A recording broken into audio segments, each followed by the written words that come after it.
Welcome back, and there's nowhere to hide when Finey and I get wound up about our favourite sport.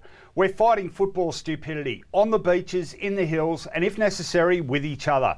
We shall never surrender. Move over, Winston Churchill, because it's time for our angst against the clock in the Footyology Rant-Off.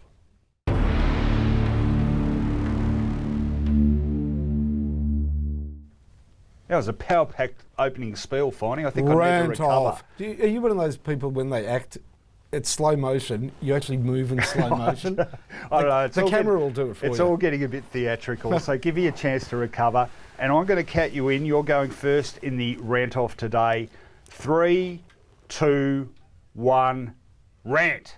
We entered day 4 of the murder trial, Stephen May on Stefan Martin. I mean, this has been overblown to a ridiculous proportion. Yes, he got him, he hurt him, he put him down. I mean, let's face it, Stefan Martin's 6'6" and got a name like a South Yarra hairdresser. I didn't mind to see him put on his ass, to be honest, but in 2016, political correctness says that we have to look at it as though it was murder on the football field. People have been calling for the send-off rule, the death penalty. I mean, honestly, was it that bad? He's already been found guilty by the court of public opinion. And I can tell you this much, it's the end of May, probably till the end of May. He's going to get 5 or 6 weeks. It's not fair to him, and it's not fair to football history. Here's what I really hate. It's that we're being told that his behaviour belonged in the 70s or 80s. Hang on, I liked football in the 70s and 80s. I mean, am I supposed to feel guilty that I liked Carl Dittrich, that I thought Robbie Muir was funny and dangerous and I liked him for it? You know what? I'm not even sure if I'm allowed to mention Lee Matthews' name anymore. It's like listening to Gary Glitter. It's revisionist and it's dangerous and it's... I don't know what to do anymore, but I'll tell you this much.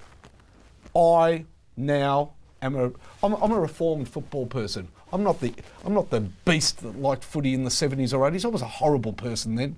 I like football now. I want to see players kick goals, take marks. I don't want to see them get bumped or hurt or even get a boo-boo on their knee. I'm all reconstructed. I'm a new football fan and I hate violence. Not. Very good. And I agree with you. Just one problem, that was about 2.5 minutes instead of 1 minute. So a bit of editing and I think we'll just about get it down pat. You know what? I tell you, if I wrote it down and put it on the auto prompt, it'd almost be perfect. I don't know, I think the hordes are about to storm the studio here. Either that or the table tennis tournament is currently in its last Count stages. me in. Count me in. 3, 2, rant. I don't know what's going on at Port Adelaide, Finey. They used to be a grassroots footy club, proud of their working class origins and happy enough just with Alberton Oval as a home. Now all of a sudden they want to colonise China and their president's so drunk on power he's just about calling for a royal commission into Sunday's loss against GWS. David Kochie went bananas on Twitter the other night, calling the defeat a disgrace. Rest assured questions are being asked and answers demanded. Undermines a historic week, he said. Geez, Kochie, that's the sort of language Chairman Mao was throwing around when he and the Gang of Four were trying to implement the Cultural Revolution. What are you going to do now? Make Ken Hinkley read the Little Red Book and renounce the capitalist system? Trouble is, when you call a bad loss to a team that might actually be pretty good a disgrace, there's not much left to go with your hyperbole. If that's a disgrace, what do you call that Kochie's Angels rubbish on Sunrise, where you round up every peanut social commentator and let them talk absolute drivel for 10 minutes? What do you call having to get the latest on Samantha Armitage's love life every half a bloody hour? Now they're genuine crimes against the state. And why does Port Adelaide have to conquer China anyway? Just because you like your sang choi bao? This is a steak and 3 veg club, Kochie. Stop trying to turn it into the bloody flower drum. That is very good. But I'm telling you, the Chinese game's going ahead. Yeah? I've got proof positive. Do you know China's already organised the pre-match entertainment? Oh, this will be good. The #1 band in China, and all I can say is... Have you got it? Meatloaf, you're about to become the 2nd worst of all time. This will be the pre-match entertainment in China for Port Adelaide's game.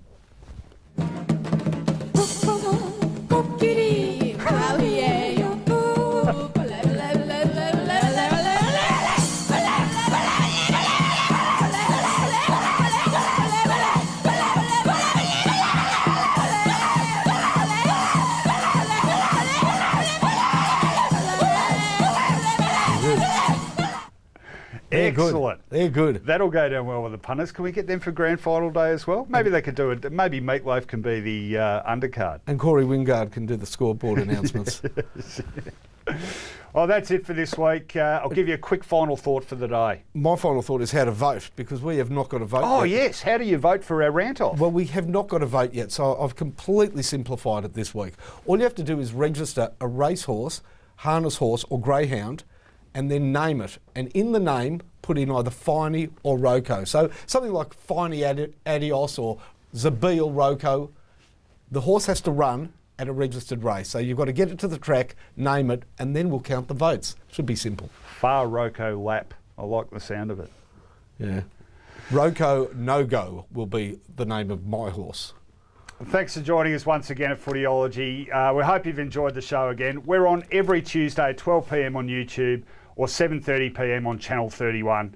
And remember, people, as Freddie Mercury famously put it in that song, is this the real life? Is this just fantasy? No, you're caught in a landslide. There's no escape from Footyology. See you next week.